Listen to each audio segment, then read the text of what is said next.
Everybody doing? Everybody doing?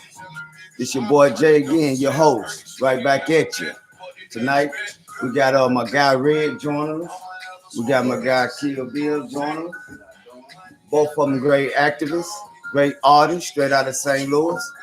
Before I get started, I'd like to ask you, Red, everything been treated. Give me a little bit of info. Give everybody a little info about you. All right, well, you know what I'm saying? It's Remy Jones, you know what I'm saying? Red in the streets.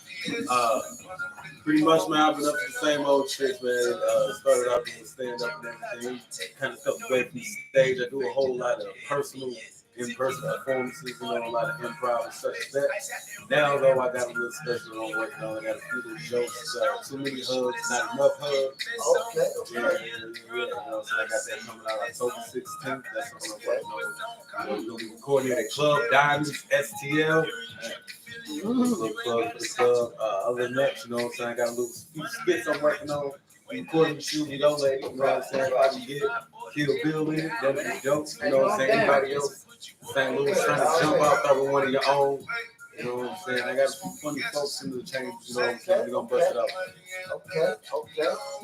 Okay. Sound like a plan. Sound like a plan to me. Sound like a plan. Kilbil. Give everybody a little info about yourself. How y'all doing? How y'all doing, ladies and gentlemen? My name's Kilbil, not the movie. How y'all doing? How y'all doing? I'm on the brain table with JX. I want to say first and foremost, I appreciate you coming on the show. Most definitely. Okay. But we got some upcoming events coming out, guys. I got a video on August 1st. Got a few locations. If you want info, inquiries, you know, you can let us know. We'll let you know about the spots. And a mixtape coming out, but you know, it's a surprise drop for for the fans in the neighborhood. But you know, guys, let me know. Already. That's what's up. So we finna step off right now to the deep end now into St. Louis. You know what I'm saying? We're gonna talk a little bit about St. Louis and quite the individuals in St. Louis who actually running for some things. I want to know if y'all aware of Kim Gardner. I'm aware of Kim Gardner. I'm not aware of her actual platform.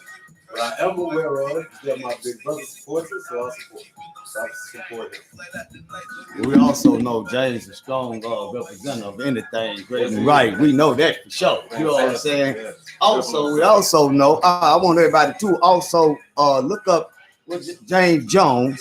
Make sure you look him up. King James. Make sure you look him up. Most definitely do that. He is a lawyer, one of our own.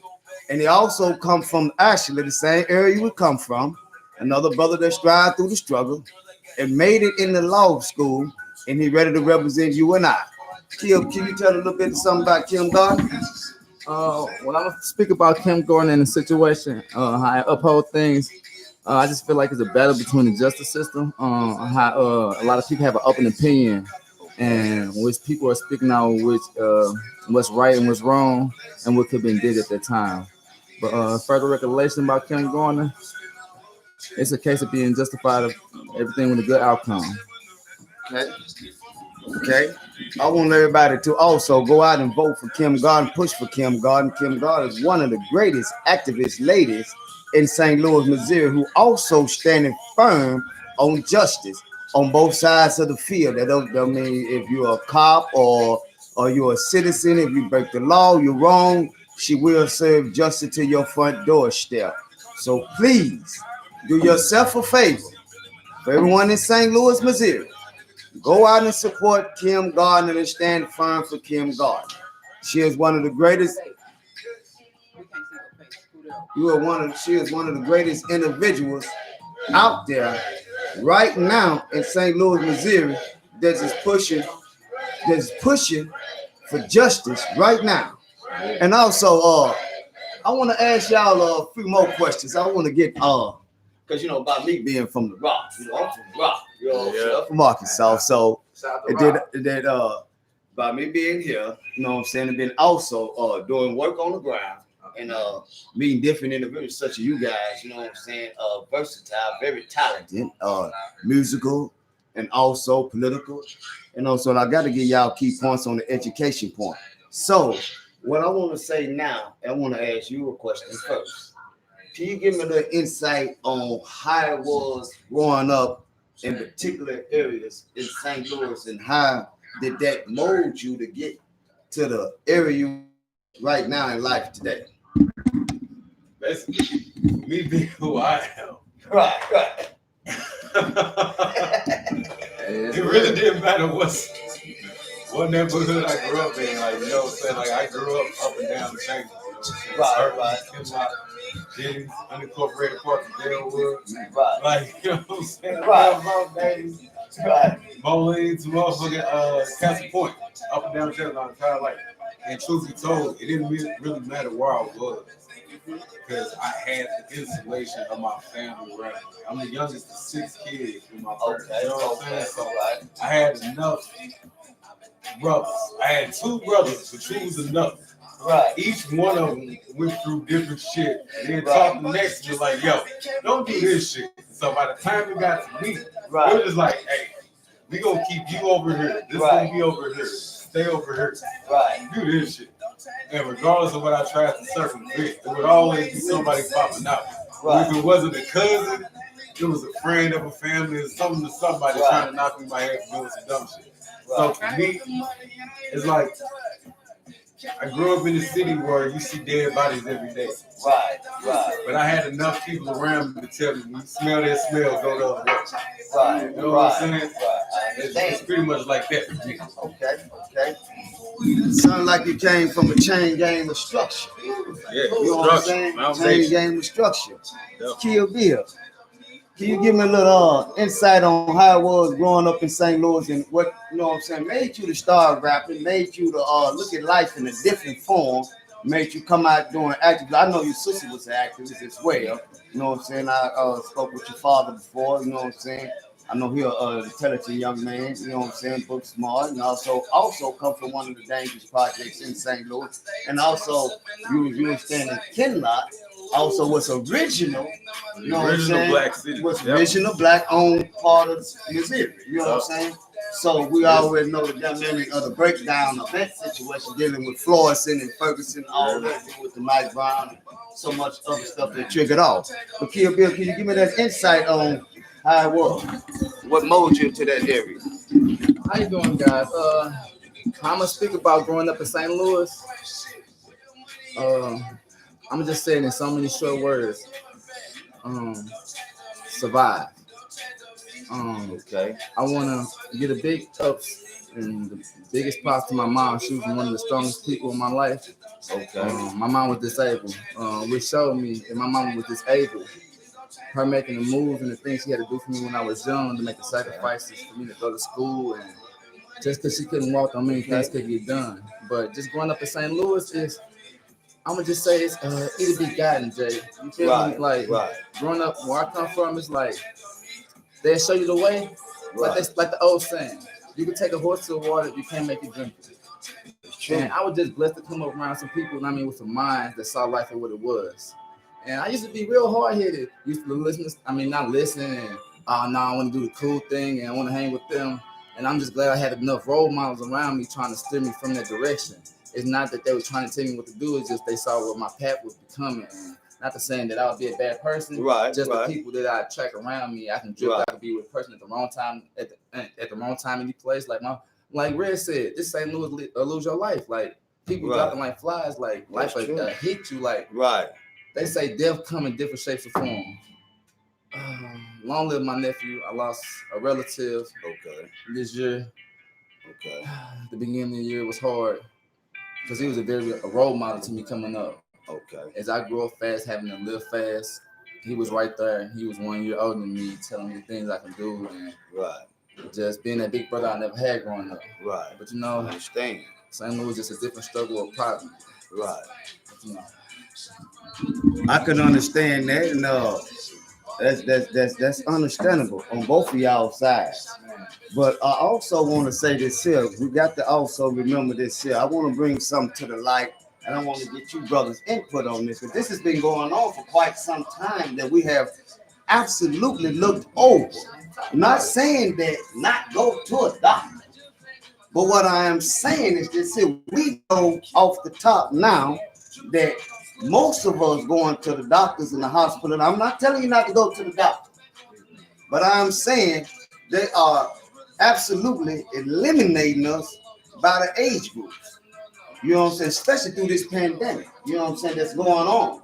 These hospitals now are actually killing us all.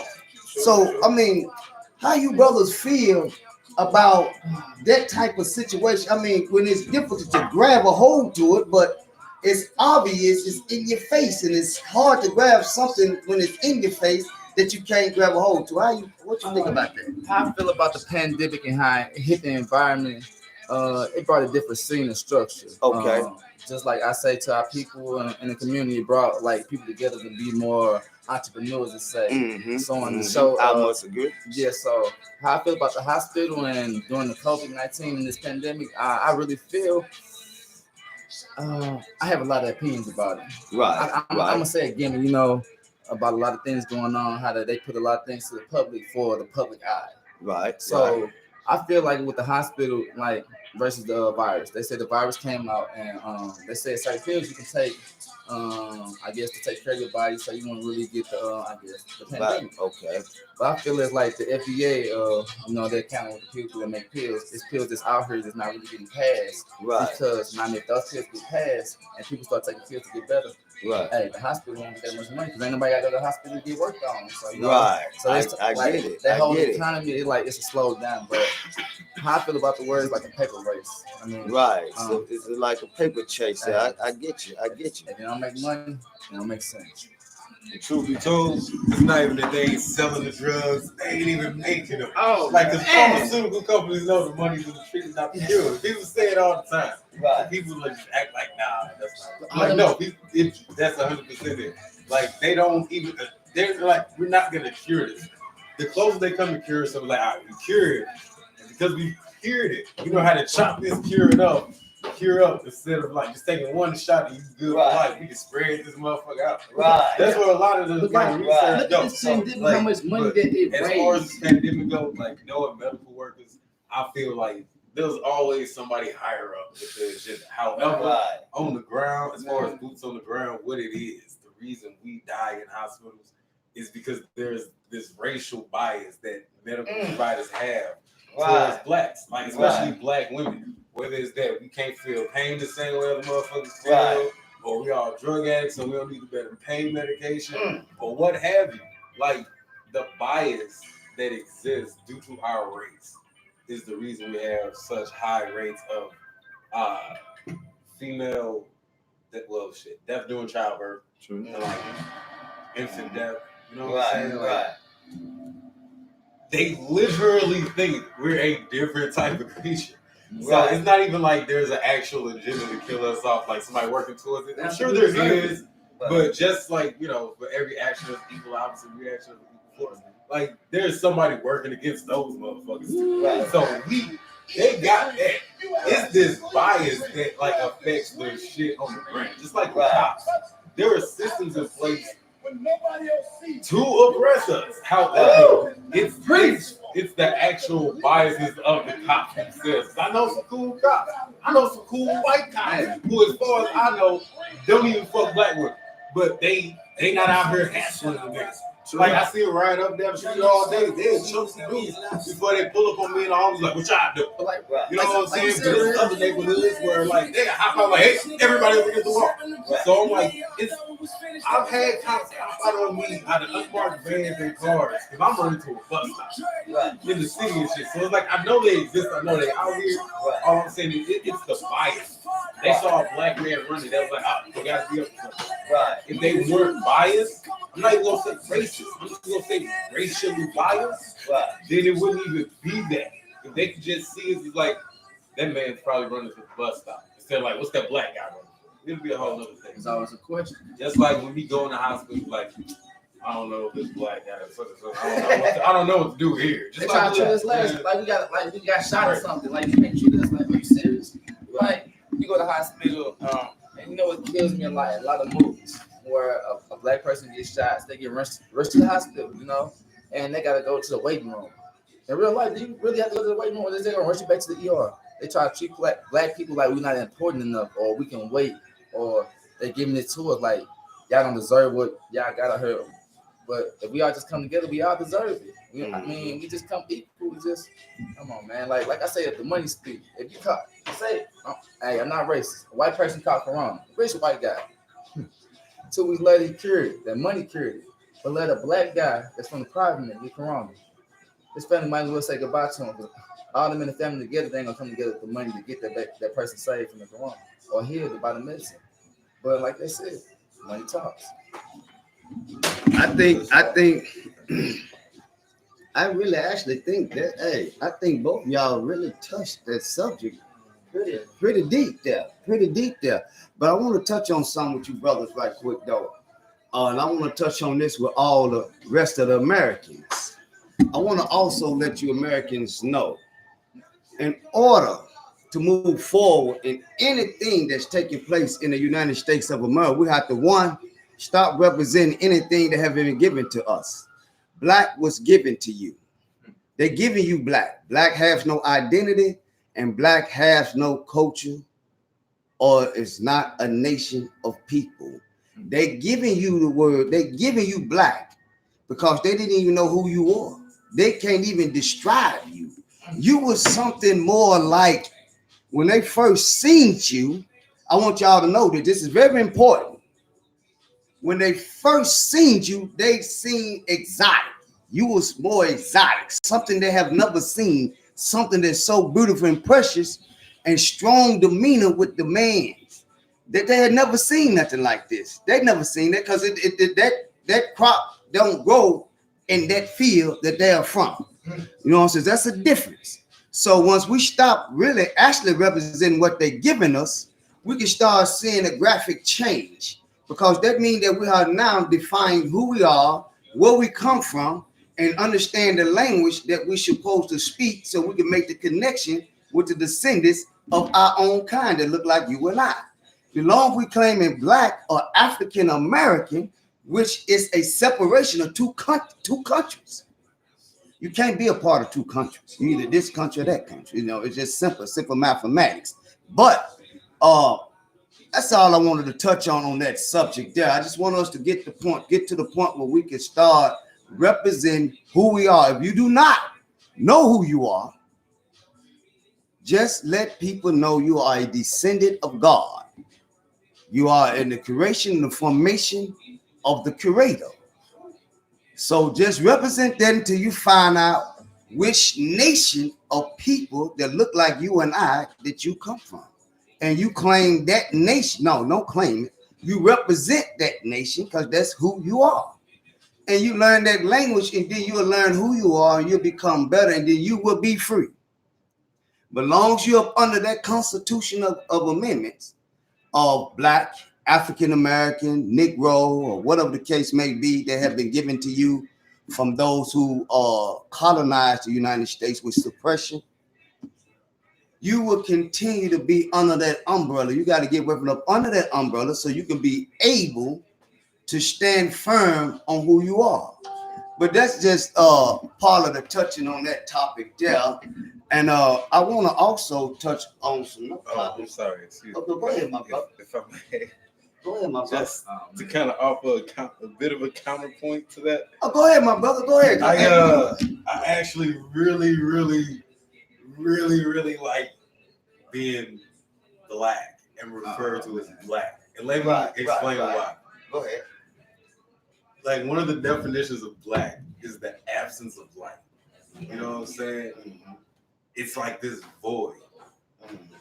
And I feel like that blackness in us, that's a reference to us being the original of everything. Because at the beginning of the universe was just a black void.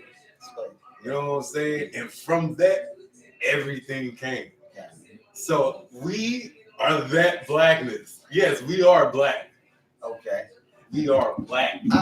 Everything else came forth from us. Okay, that's great. That's my own personal. Oh, no. That's a great perspective. I love that. You know what I'm saying? I love every bit of that. But the reason why I say that is because once you represent something that's been given to you in the mix of what's taking place in the United States of America, this time before time, not even 400 years ago, we passed 400 years. We passed 600 years, over 1,000 years. Do you understand? So, with that being said, the reason why I don't represent that like that is because that's not my culture or my nationality. Now, I understand exactly what you're saying. You know what I'm saying? I acknowledge that to the fullest. But in your way of saying that, that's your soul. So that's a little bit deeper than the surface that we scratch when we're dealing with the soul. You see what I'm saying? But when we scratching the surface, we know you call me black for a whole different reason. You see where I'm coming from? You call me black to suppress. You call me black for ignorance. You call me black for being filthy, dirty, dishonest. You see what I'm saying? Lost, confused. Guidance, need guidance. You see what I'm saying? Yeah. This is like a juvenile. Juvenile needs guidance. So they'll call you a boy or treat you as a boy because you need guidance. So they set rules and policies in your life to guide you. You see what I'm saying? So when they speak of black in the United States of America, this is a cold-hearted person. This is a violent person. This is a dishonest person. This is a violent person. A murderer, rapist, drug dealer, killer. This is this person. But in your terminology of speaking, and since you have identified who you are, you have to know who you are to be able to speak that type of language, to say in that type of form. So I'm clearly aware that you know who you are. So you're speaking that type of language. I understand that to the 100% fullest. But when I scratch the surface over here, I can't represent that from you. I can respect them from you, but I can't represent that from you because it's two different ideologies. You see what I'm saying? See, in your blackness, you know how to live. You know how to survive. You know what the land worth to you, and you know what you worth to the land. But in their blackness, oh no, you're a terrible individual. Matter of fact, we're gonna build more prisons for you in their blackness. We're gonna keep you over here in their blackness. You see what I'm saying? So I separate myself from their blackness. You see what I'm saying? So I can represent my own nationality, you know what I'm saying, and be proudly and joyful, not happy, but joyful in my own culture, my own way of living. And our way of living is natural. You see what I'm saying? It's natural. It's not criminal. But Kilbil, you wanna put in on this conversation? I like that. I thought maybe better than that, brother. That was deep there. I like how you put that too as well. You two brothers touched some real good bases on the color black. Y'all touched some real good bases. The way I feel about black as a person, they do set us aside as the color. Like black is evil, and bright colors mean good, and Right. that's how they ratio us, and like they stereotype us a lot just off our color and off our pigmentation. Touching more bases with that, I ain't really got too much to say on that, Jay. I feel like you guys touched it all. Okay. But back to the chopping board. We're gonna get even deeper.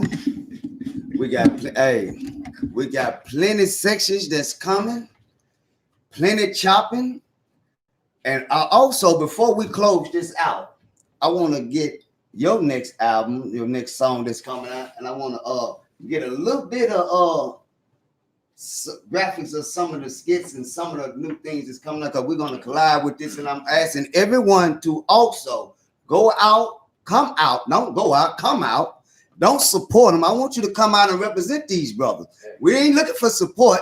They're looking for representation. So could you give me the update on your new album? Update on my new album. What it's called? It's called Hard to Kill, Volume 1. And the definition means hard to kill means living in St. Louis. It's hard to live, so it's hard to kill. So I got a new song coming out on the 1st. Pull up at the BP. It's a video. And I got a new insight of a song coming out called Judy. Be looking forward to it.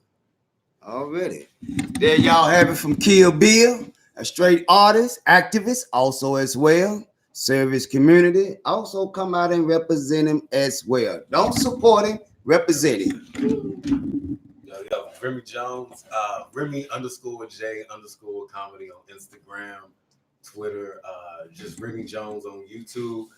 Got Too Many Hugs, Not Enough Hugs, my comedy special coming out October 16th. I'll be recording it sometime in August. If anybody want to come out, hit me up, Instagram, Snapchat, whatever. We're going to be doing it at Club Diamonds. It's going to be a whole event. Make that happen. Plus, I've been looking for some folks to jump in a few skits with me, man. I got a few funny ladies lined up. They want to jump in them. Once again, JX's lady, everybody trying to jump in. I'm coming through. Kilbil gonna be in the building. So we got some things working, man. You never know what we gonna do.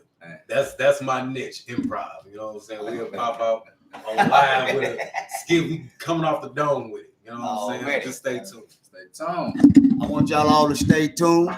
And also, I want to say this here before we go. The truth rise high as a scaffold. The lie will be buried in the sand like some of my homes is. But never be mad.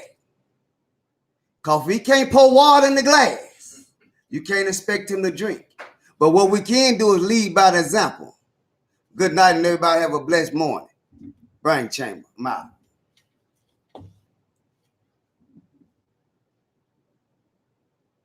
Well, y'all chopped it up. I didn't think we were going to get that deep, though.